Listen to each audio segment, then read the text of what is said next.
माझ्या प्रिय श्रोत्यांनो, आपणा सर्वांचे सर्वप्रथम भक्ती सुगंध चॅनलवर सहर्ष स्वागत आहे. आता आपण श्रीमद भगवद्गीतेच्या 18व्या अध्यायाचे मराठीतून निरूपण साध्या व सरळ मराठी भाषेमध्ये श्रवण करूयात. आपणास व्हिडिओ आवडल्यास लाईक, शेअर आणि चॅनलला सबस्क्राईब करायला विसरू नका. ओम श्री नमो भगवते वासुदेवाय नमः.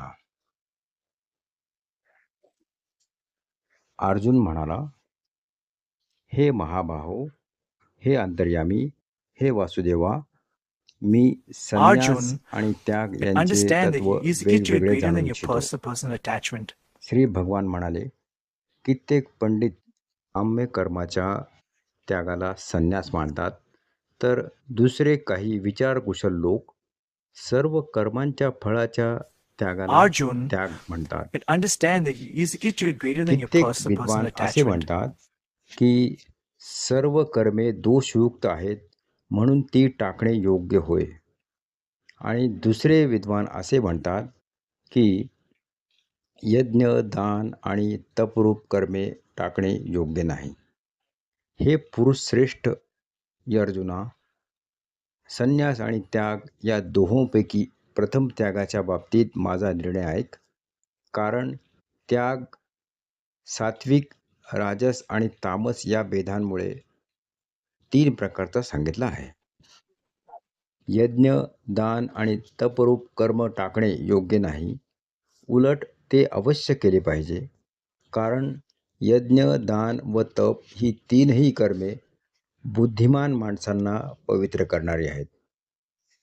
म्हणून हे पार्था, ही यज्ञ, दान व तपरूप कर्मे तसेच इतर ही सर्व कर्तव्य कर्मे आसक्ती आणि फलांचा त्याग करून अवश्य केली पाहिजेत. हे माझे निश्चित असे उत्तम मत आहे. निषिद्ध आणि काम्य कर्माचा तर स्वरूपतः त्याग करणे योग्यच आहे, परंतु नियत कर्माचा स्वरूपतः त्याग योग्य नाही.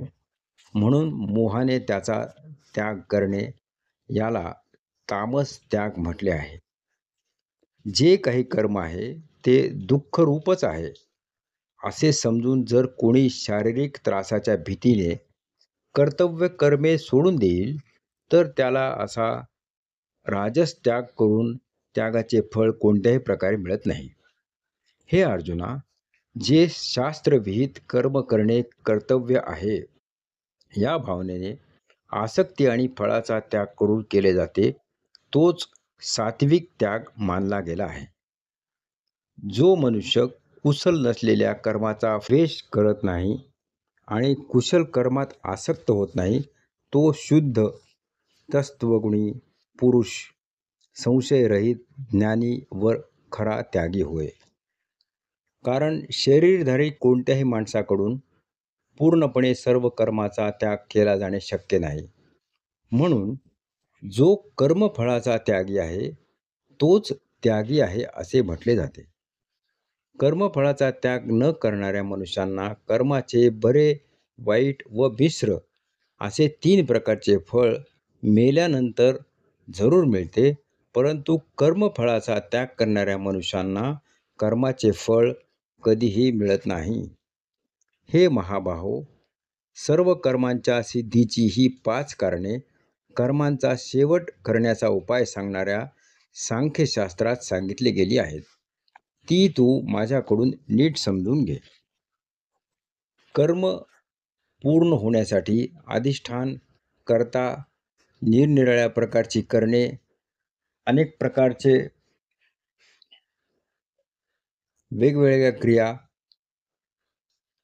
आणि तसेच 5वे कारण दैव आहे. मनुष्य मन, वाणी आणि शरीराने शास्त्राला अनुसरून किंवा त्या विरुद्ध जे कोणतेही कर्म करतो त्याची ही 5ही कारणे असतात. परंतु असे असूनही जो मनुष्य अशुद्ध बुद्धीमुळे कर्मे पूर्ण होण्यामध्ये केवळ आणि शुद्ध स्वरूप आत्म्याला कर्ता समजतो, तो मलिन बुद्धीचा अज्ञानी खरे काय ते जाणत नाही. ज्या माणसाच्या अंतःकरणात मी कर्ता आहे असा भाव नसतो, तसेच ज्याची बुद्धी सांसारिक पदार्थात आणि कर्मात लिप्त होत नाही, तो माणूस या सर्व लोकांना मारूनही वास्तविक तो मारत नाही आणि त्याला पापही लागत नाही. ज्ञाता, ज्ञान आणि ज्ञेय या 3 प्रकारच्या कर्माच्या प्रेरणा आहेत आणि कर्ता, करण तसेच क्रिया हे 3 प्रकारचे कर्मसंग्रह आहेत. गुणांची संख्या करणाऱ्या शास्त्रात ज्ञान, कर्म आणि कर्ता हे गुणांच्या भेदाने 3 प्रकारचे सांगितले आहेत. तेही तू माझ्याकडून नीट ऐक. ज्या ज्ञानामुळे माणूस निरनिराळ्या सर्व भूतांमध्ये एक अविनाशी परमात्मभाव विभागरहित समभावाने भरून राहिला आहे असे पाहतो, ते ज्ञान तू सात्विक आहे असे जाण. परंतु ज्या ज्ञानाने मनुष्य सर्व भूतांमध्ये भिन्न भिन्न प्रकारांचे अनेक भाव वेगवेगळे जाणतो, ते ज्ञान तू राजस समज. परंतु जे ज्ञान एका कार्यरूपी शरीरातच पूर्णासारखे आसक्त असते, तसेच जे युक्तिशून्य तात्विक अर्थाने रहित आणि तुच्छ असते, ते तामस म्हटले गेले आहे.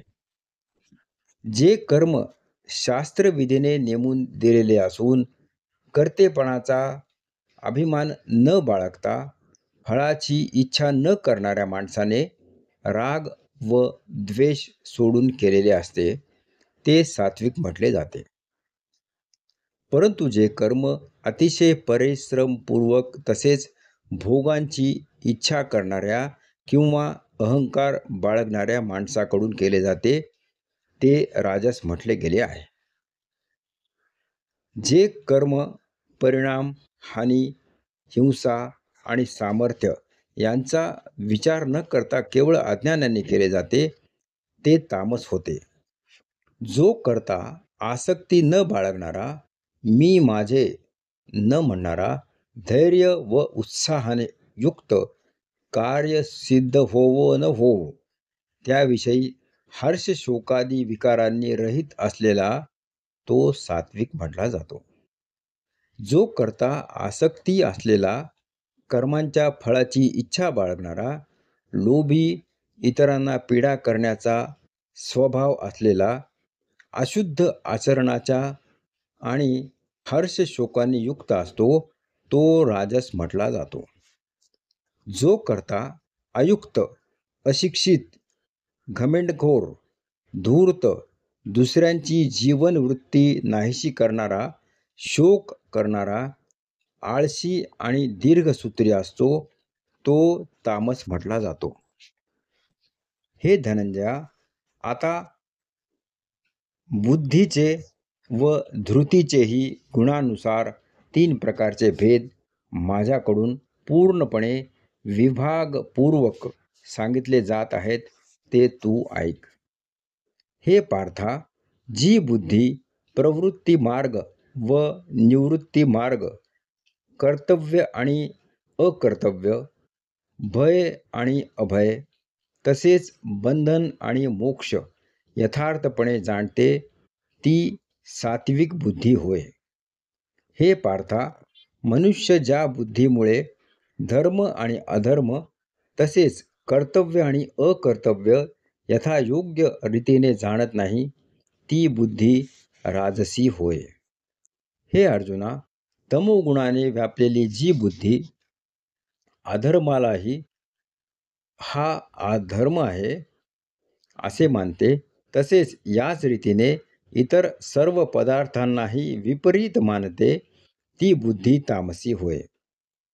हे पार्था, ज्या अव्यभिचारिणी धारणाशक्तीने मनुष्य ध्यानयोगाने मन, प्राण व इंद्रिये यांच्या क्रिया धारण करीत असतो, ती धारणा सात्विक होय.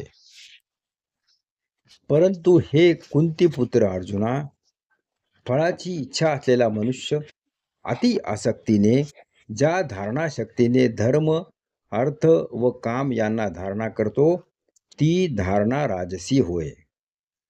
हे पार्था, दुष्ट बुद्धीचा मनुष्य ज्या धारणाशक्तीमुळे झोप, भीती, काळजी, दुःख आणि उन्मत्तपणाही सोडत नाही, अर्थात धारण करून राहतो, ती धारणा तामसी होय. हे भरतश्रेष्ठा, आता 3 प्रकारचे सुखही तू माझ्याकडून ऐक. ज्या सुखात साधक भजन, ध्यान आणि सेवा इत्यादींच्या अभ्यासाने रमतो आणि ज्यामुळे त्याचे दुःख नाहीसे होते, जे आरंभी जरी विषासारखे वाटले तरी परिणामी अमृतासारखे असते, ते परमात्मविषयक बुद्धीच्या प्रसादाने उत्पन्न होणारे सुख सात्विक म्हटले गेले आहे. जे सुख विषय आणि इंद्रियांच्या संयोगाने उत्पन्न होते, ते प्रथम भोगताना अमृतासारखे वाटत असले तरी परिणामी विषासारखे असते, म्हणून सुख राजस म्हटले गेले आहे. जे सुख भोगकाली आणि परिणामीही आत्म्याला भोग पाडणारे असते, ते झोप, आळस आणि प्रमादापासून उत्पन्न झालेले सुख तामस म्हटले आहे. पृथ्वीवर, आकाशात किंवा देवात, तसेच यांच्याशिवाय इतरत्र कोठेही असा कोणताच प्राणी किंवा पदार्थ नाही की जो प्रकृतीपासून उत्पन्न झालेल्या या 3 गुणांनी रहित असेल.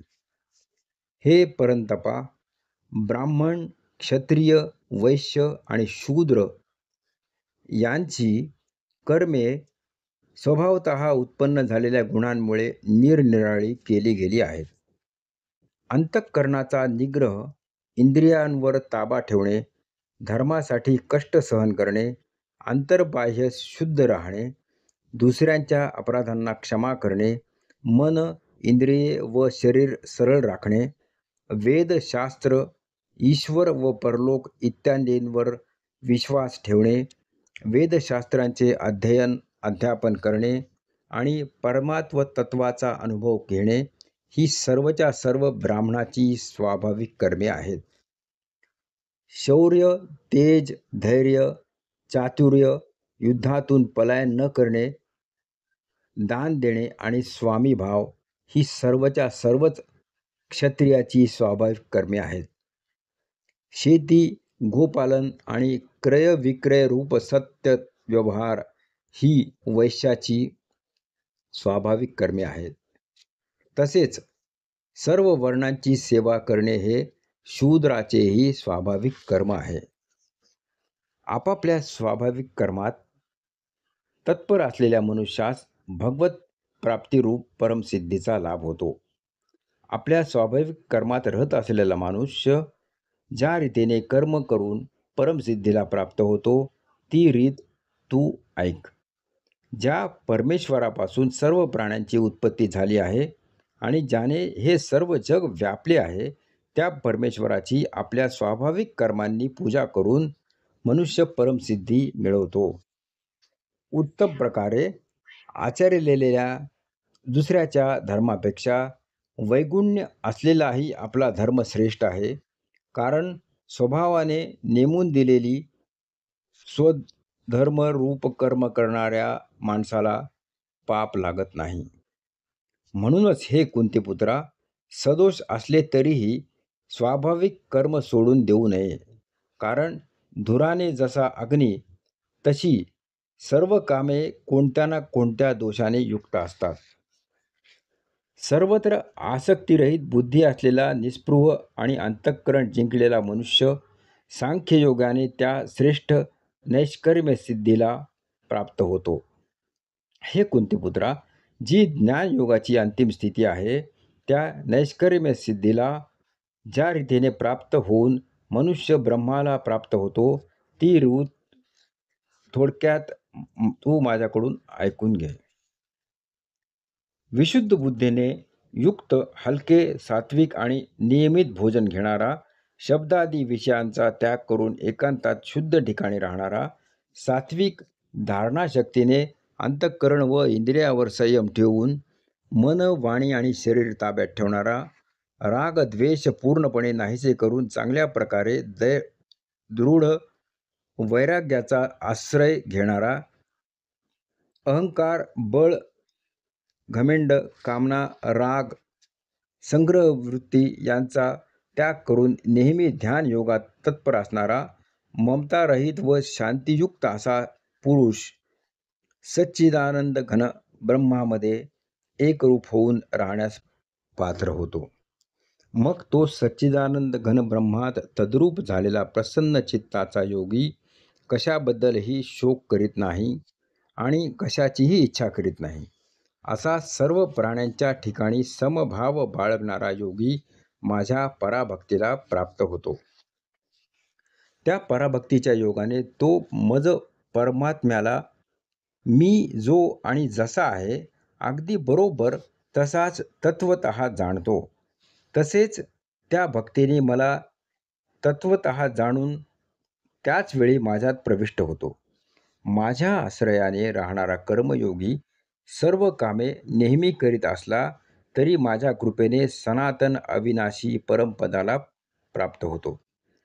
सर्व कर्मे मनाने माझ्या ठिकाणी अर्पण करून तसेच समबुद्धिरूप योगाचा अवलंब करून मतपरायण आणि निरंतर माझ्या ठिकाणी चित्त असलेला हो. वर सांगितल्याप्रमाणे माझ्या ठिकाणी चित्त ठेवल्याने तू माझ्या कृपेने सर्व संकटातून सहजच पार होशील आणि जर अहंकारामुळे माझे सांगणे न ऐकशील तर नष्ट होशील, अर्थात परमार्थाला मुकशील. तू अहंकार धरून मी युद्ध करणार नाही असे मानतोस, तो तुझा निश्चय व्यर्थ आहे, कारण तुझा स्वभाव तुला जबरदस्तीने युद्ध करावयास लावेल. हे कुंतीपुत्रा, जे कर्म तू मोहामुळे करू इच्छित नाहीस तेही आपल्या पूर्वकृत स्वाभाविक कर्माने बद्ध असल्यामुळे पराधीन होऊन करशील. हे अर्जुना, अंतर्यामी परमेश्वर आपल्या मायेने शरीररूप यंत्रावर आरूढ झालेल्या सर्व प्राण्यांना त्यांच्या कर्मानुसार फिरवीत सर्व प्राण्यांच्या हृदयात राहिला आहे. हे भारता, तू सर्व प्रकारे त्या परमेश्वरालाच शरण जा. त्या परमात्म्याच्या कृपेनेच तुला परमशांती आणि सनातन परमधाम मिळेल. अशा प्रकारे हे गोपनीयाहूनही अतिगोपनीय दान मी तुला सांगितले. आता तू या रहस्यमय दानाचा संपूर्णपणे चांगला विचार करून मग जसे तुला आवडेल तसेच कर. सर्व गोपनीयाहून अतिगोपनीय माझे परमरहस्ययुक्त वचन तू पुन्हा ऐक. तू माझा अत्यंत आवडता आहेस, म्हणून हे परमहितकारक वचन मी तुला सांगणार आहे. हे अर्जुना, तू माझ्या ठिकाणी मन ठेव, माझा भक्त हो, माझे पूजन कर आणि मला नमस्कार कर. असे केले असता तू मलाच येऊन मिळशील. हे मी तुला सत्य प्रतिज्ञापूर्वक सांगतो, कारण तू माझा अत्यंत आवडता आहेस. सर्व धर्म म्हणजे सर्व कर्तव्य कर्मे मला अर्पण करून तू केवळ सर्व शक्तिमान सर्वाधार अशा मला परमेश्वरालाच शरण ये. मी तुला सर्व पापांपासून सोडवीन. तू शोक करू नकोस. हा गीतारूप रहस्यमय उपदेश कधीही तप न करणाऱ्या माणसाला सांगू नये. तसेच भक्तिहीन माणसाला आणि ऐकण्याची इच्छा नसणाऱ्यालाही सांगू नये. त्याचप्रमाणे माझ्यामध्ये दोष पाहणाऱ्याला तर कधीही सांगू नये. जो पुरुष माझ्या ठिकाणी परम प्रेम ठेवून हे परम रहस्ययुक्त गीताशास्त्र माझ्या भक्तांना सांगेल तो मलाच प्राप्त होईल, यात मुळीच शंका नाही. माझे अत्यंत प्रिय कार्य करणारा त्याच्याहून अधिक मनुष्यात कोणीही नाही. तसेच पृथ्वीवर त्याच्याहून अधिक मला प्रिय दुसरा कोणी भविष्यकाली होणारही नाही. जो पुरुष आम्हा दोघांच्या या धर्ममय संवादरूप या गीताशास्त्राचे अध्ययन करील त्याच्याकडूनही मी ज्ञानयज्ञाने पूजित होईन असे माझे मत आहे. जो मनुष्ययुक्त श्रद्धायुक्त होऊन दोषदृष्टी न ठेवता या गीताशास्त्राचे श्रवण करील, तोही पापांपासून मुक्त होऊन पुण्यकर्मे करणाऱ्यांच्या श्रेष्ठ योगाला प्राप्त होईल. हे पार्था, हे गीताशास्त्र तू एकाग्र चित्ताने ऐकलेस का? आणि हे धनंजया, तुझा अज्ञानातून उत्पन्न झालेला मोह नाहीसा झाला का? अर्जुन म्हणाला, हे अच्युता, आपल्या कृपेने माझा मोह नाहीसा झालाय आणि मला स्मृती प्राप्त झाली. आता मी संशयरहित होऊन राहिलो आहे, म्हणून मी आपल्या आज्ञेचे पालन करील. संजय उवाच. संजय म्हणाला, अशा प्रकारे मी वासुदेव आणि महात्मा अर्जुन यांचा हा अद्भुत रहस्यमय रोमांचकारक संवाद ऐकला. श्री वात्स्यांच्या कृपेने दिव्य दृष्टी मिळवून मी हा परम गोपनीय योग अर्जुनाला सांगत असताना स्वतः योगेश्वर भगवान श्रीकृष्णांकडून प्रत्यक्ष ऐकला आहे. महाराज, भगवान श्रीकृष्ण आणि अर्जुनाचा हा रहस्यमय, कल्याणकारक आणि अद्भुत संवाद पुन्हा पुन्हा आठवून मी वारंवार आनंदित होत आहे. हे राजन, श्रीहरींचे ते अत्यंत अलौकिक रूपही वरचेवर आठवून माझ्या मनाला खूप आश्चर्य वाटत आहे आणि मी वारंवार आनंदित होत आहे आणि हर्ष पुलकित होत आहे. जेथे योगेश्वर भगवान श्रीकृष्ण आहेत आणि जेथे गांडीव धनुष्य धारण करणारा अर्जुन आहे, तेथेच श्री विजय, विभूती आणि अचल नीती आहे असे माझे मत आहे.